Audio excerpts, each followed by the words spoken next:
Friends, I'm Rabbi Richard Block, Senior Rabbi of the Temple Tifereth Israel, and it's my sad privilege today to officiate at our service as we mourn the death and celebrate the life of Harold Friedman. In his sorrow, Job cried out, Adonai natan v'Adonai lakach, Yehi Shem Adonai mevorach. God has given, God has taken away. Blessed be the name of God. An ancient people, we are well acquainted with grief and with the valley of shadows. Death and sorrow are not strangers to us, yet the centuries have taught us that a good name endures beyond the grave and that there is strength in faith. With Job we say, Adonai natan, God you have given, and Harold you gave us a loved one who will not be forgotten. For all that was good and enduring in his life, we offer the deepest thanks of our hearts.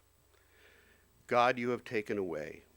We pray for the strength to turn our sorrowing hearts into an altar of trust, before which we acknowledge your sovereignty and love. As now we say, Yehi Shem Adonai mevorach, blessed be the name of God, now and forever. Death has taken our beloved Harold. Our friends grieve in their darkened world. In their tears there is loneliness. Lost in their sorrow, may they find the presence of loving friends. Hear them, O God, be with them. For Harold's love that united us in life and which death cannot sever, for his companionship that we shared along life's path and which continues through the tenderness of memory, for the gifts of his heart and mind that brought us joy and happiness and is now a precious remembrance. For all these and more, we give our thanks to God. In this time of grief, we listen to the voice of our sacred scriptures that brings us the ancient yet ever new message of God's nearness. It tells us of our kinship with the Creator, in light as in darkness, in joy as in sorrow, in life as in death. Happy are those who have not followed the counsel of the wicked or taken the path of sinners or joined the company of the insolent. Rather, the teaching of God is their delight, and they study that teaching day and night. They are like a tree planted beside streams of water that yields its fruit in season, whose foliage never fades and whose fruit always flourishes. Adonai, who may abide in your house, who may dwell in your holy mountain? Those who are upright, who do justly, who speak the truth within their hearts, who do not slander others or wrong them or bring shame upon them, who scorn the lawless but honor those who revere God, who give their word and come what may do not retract, who do not exploit others, who do not take bribes. Those who live in this way shall never be shaken. These are the beautiful Hebrew words of the 23rd Psalm. Adonai ro'i lo ektsar, Binodesha yarbitzeni, almei menuchot yinachaleni, nafshi yeshovev, yancheni v'magle tzedek lama'an shemo, gam ki elech begates al mavet lo ira ra, ki ata imadi, shivtecha umishantecha hema yinachamuni, ta'aroch lefanai shulchan neged sorarai, tishanta v'shemen roshi kosi ravaya, ach tov v'chesed yirdafuni kol yemei chayai, V'shavti b'veit Adonai le'orach yamim. I invite you to join me. The Lord is my shepherd, I shall not want. He maketh me to lie down in green pastures. He leadeth me beside the still waters. He restoreth my soul. He guideth me in straight paths for his name's sake. Yea, though I walk through the valley of the shadow of death, I will fear no evil, for thou art with me. Thy rod and thy staff, they comfort me. Thou preparest a table before me in the presence of mine enemies. Thou hast anointed my head with oil, my cup runneth over. Surely goodness and mercy shall follow me all the days of my life, and I shall dwell in the house of the Lord forever. From Psalm 90. O God, you have been our refuge in every generation. Before the mountains came into being, before you brought forth the earth and the world, from eternity to eternity, you are God. You return us to dust. You decree, return you mortals, for in your sight 1,000 years are as yesterday when it is past, as a watch in the night. You engulf us in sleep. We are like grass that renews itself. At daybreak it flourishes anew. At dusk it withers and dries up. The span of our life is 80 years and 10, or given strength 80 years. But the best of those years have trouble and sorrow. They pass by speedily, and we are in darkness. Teach us, therefore, so to number our days that we may attain a heart of wisdom. Turn to us, O God. Show mercy to your servants. Satisfy us at daybreak with your steadfast love, that we may sing for joy all our days. Let your deeds be seen by your servants, your glory by their children. May your favor, O God, be upon us. Establish the work of our hands, that it may long endure. And in the book of Ecclesiastes, we find these words of wisdom. For everything there is a season, a time for every experience under heaven, a time to be born and a time to die, a time to plant and a time to uproot what is planted, a time to tear down and a time to build up, a time to weep and a time to laugh, a time to grieve and a time to dance, a time to throw stones and a time to gather stones, a time to embrace and a time to refrain from embracing, a time to seek and a time to lose, a time to keep and a time to discard, a time to tear and a time to sow, a time to keep silence and a time to speak.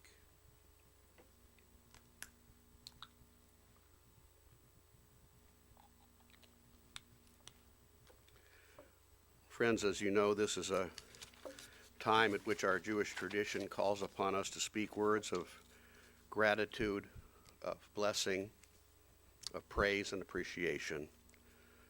The sorrow that death brings us is but the measure of the blessing that the life of our loved one brought us, and Jewish tradition bids us to find room in our hearts along with grief for gratitude.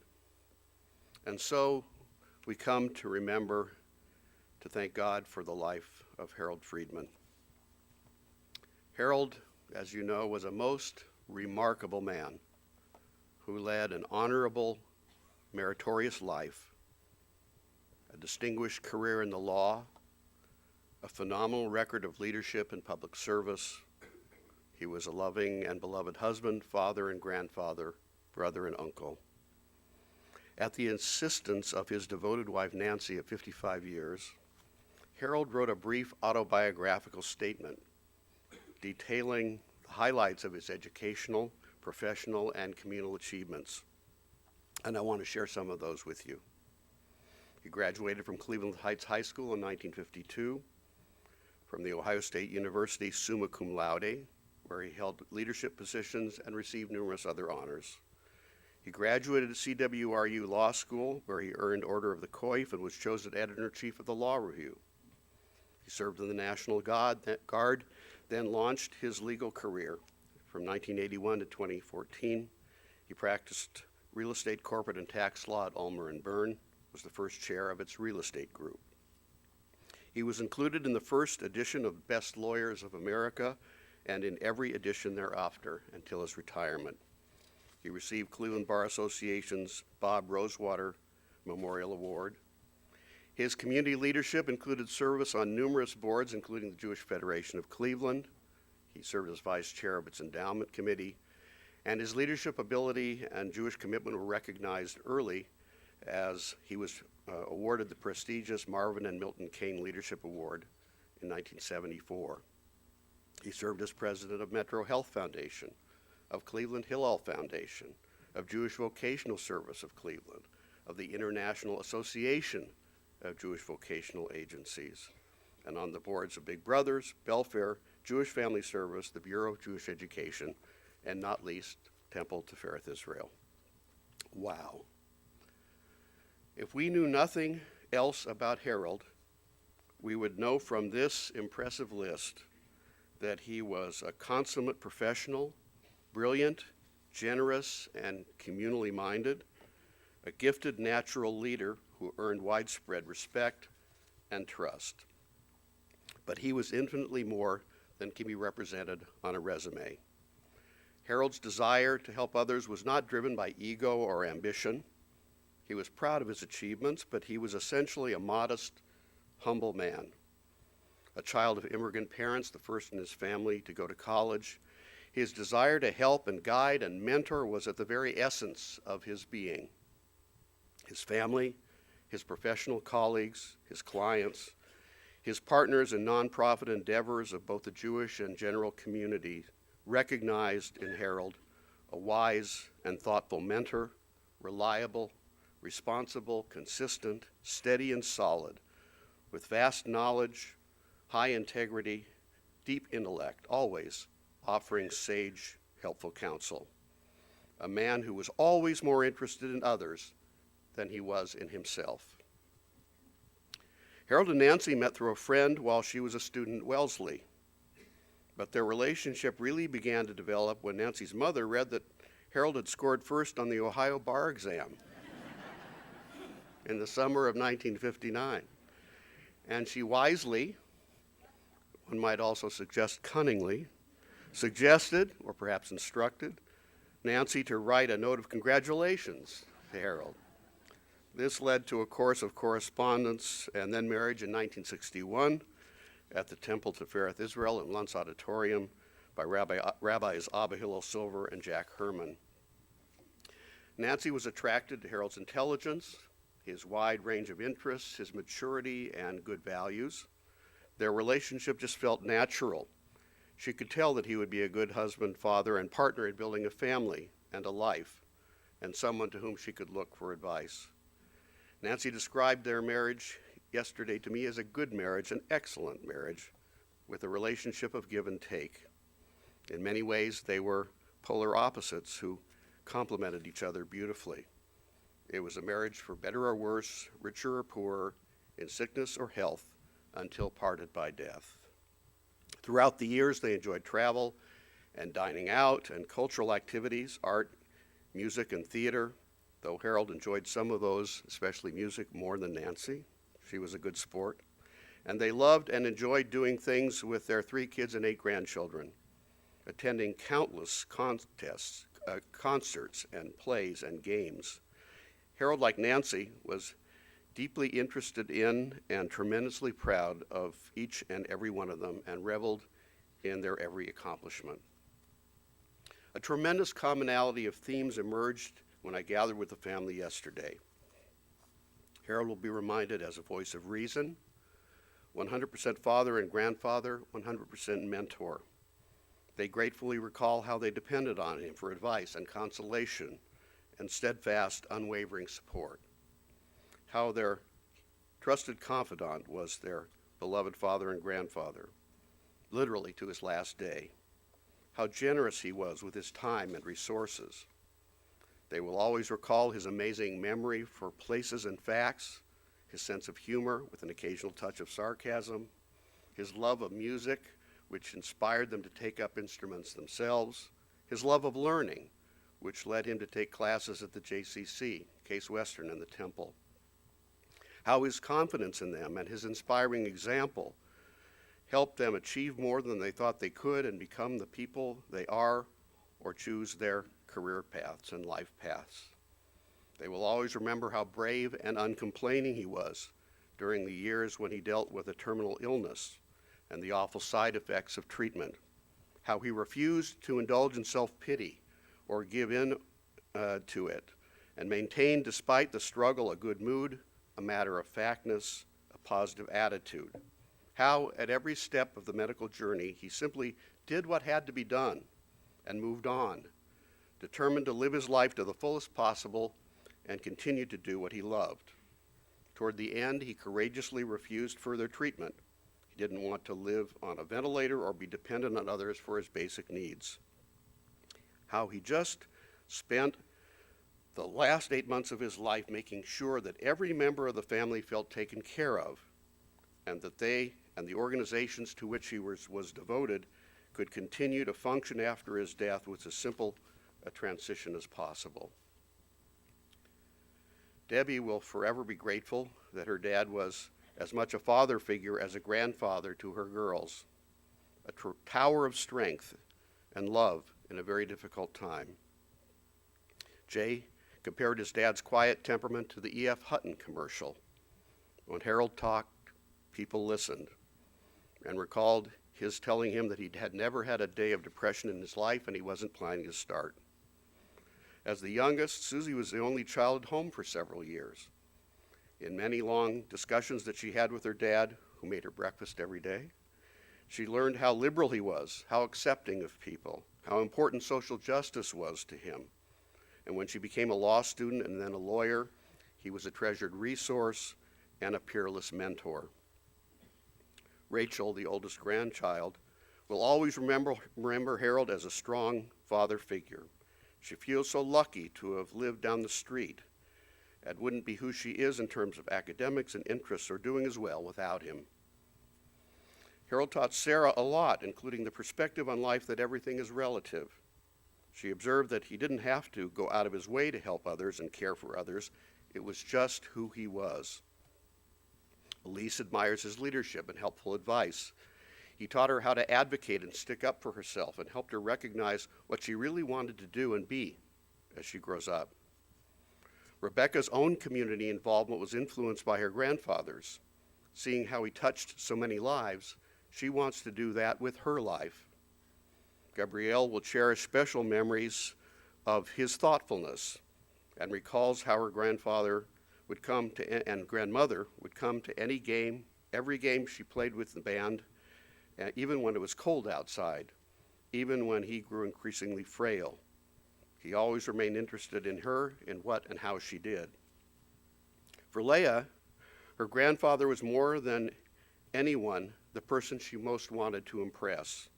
And when she was named captain of the soccer team, he was the one she most wanted to tell. She will especially cherish the small, mundane moments and events that they shared. Josh, who lives in Minneapolis, recalls that whenever he came to Cleveland to visit his grandparents, his grandfather always asked how he was first. Even when he was in the hospital in an awful situation, his focus was not on himself, but on Josh. Despite a serious liver infection, Harold attended Josh's bar mitzvah and wanted to be a part of everything. Bethany, the youngest, will always be grateful for her grandfather's support. 4 years ago, around the time of Harold's ocular melanoma diagnosis, she was diagnosed with an eye disease. But all that Harold was concerned about was how she was doing and with her progress, not with his own problems. So very characteristic of his generous spirit. Harold lived a good, satisfying, and meaningful life. His Judaism was important to him. There was a strong Jewish background in his family. I'm told that his paternal grandfather was a Talmudic scholar, and he was a serious religious Jew. Though he didn't grow up at the temple, he was deeply loyal to it. He was excited about the transformation of the temple's historic building at University Circle. And at Rebecca's recent graduation from Temple High School, we took the families down to the chapel then under construction in Beechwood. It was a mess. He had trouble seeing, and he had to drag his oxygen with him through the construction debris, but he insisted on coming with us. He was very excited about the ongoing transformation of the Beechwood facility of our temple into a full-featured congregational home. He and Nancy often attended Shabbat services and adult education programs at the temple, and all of our clergy were and remain very fond of them both. Harold is survived by his wife Nancy, his children Debbie, Jay, and Susie, daughter-in-law Judith, his grandchildren Rachel, Sarah, Rebecca, Leah, Elise and Josh, Gabrielle and Bethany, his brother Daniel and his wife Kay, and numerous nieces and nephews, as well as countless friends, colleagues, and associates. Your presence today means a great deal to the family. And Nancy asked me to let you know how grateful Harold was, and she is, for all of the visitors, friends, and family who came to see Harold on a regular basis in the last several months. It meant the world to him to visit, conduct business, and continue to be active in everyone's lives, even when he had difficulty physically getting around. Our tradition teaches that we live on in many ways after our physical death. We live on, if we are blessed, in the very essence of our children and grandchildren and the generations to come. We live on in the ways we affect the lives of others for goodness and blessing. We live on in the way others are inspired to emulate our example, to give something of meaning and purpose and enduring worth to the world. We live on in the causes and the institutions in which we invest our life's energies and which are more important and enduring than our own fleeting, mortal, sometimes lonely, and confused selves. And we live on in the loving embrace of God who gives us life and in whose power all is possible. In these ways and more, Harold will continue to live among us and be an inspiring blessing. Zecher Tzadik Livracha. May the memory of this righteous man continue to bless us all. I know that each of you brings your own precious memories of Harold with you today, and so we pause for a few moments of reflection and memory as we thank God for the gift of his life.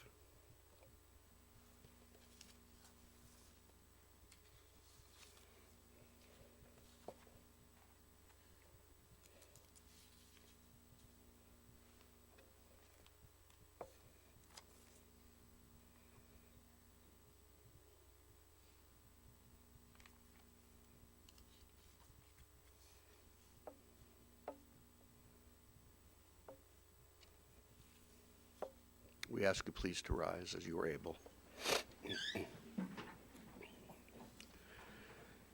Eomale Rachamim, Shochen Bam Romim, Hamse Menucha Nechona Takat Kanfei Shechina, Im Kedoshim Utohorim Kazohar Harakia Mazirim, Et Nishmat Tzvi Ben Yosef Miriam, Shehalach L'Olamo, Bala Rachamim Yasti Rehu Beseter Kenafav L'Olamim, V'Yitzror B'Tzror HaChachim Et Nishmato.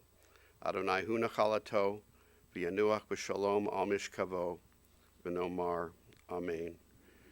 Compassionate God, eternal Spirit of the universe, grant perfect rest in your sheltering presence to Harold E. Friedman, who has entered eternity. O God of mercy, let him find refuge in your eternal presence, and let his soul be bound up in the bond of everlasting life. God is his inheritance. May he rest in peace. And let us say, Amen. If you would be seated. Friends, this concludes this portion of our service.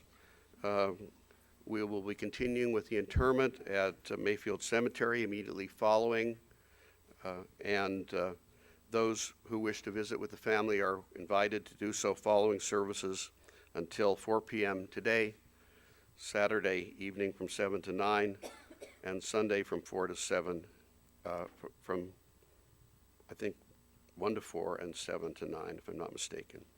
We'll be reading Harold's name on the memorial list of the Temple Tifereth Israel this evening and for the following 3 Friday evenings. Our service is at 6 o'clock, and any who wish to join us are cordially invited to do so. Thank you for joining the family on this sad but important occasion. Go in peace.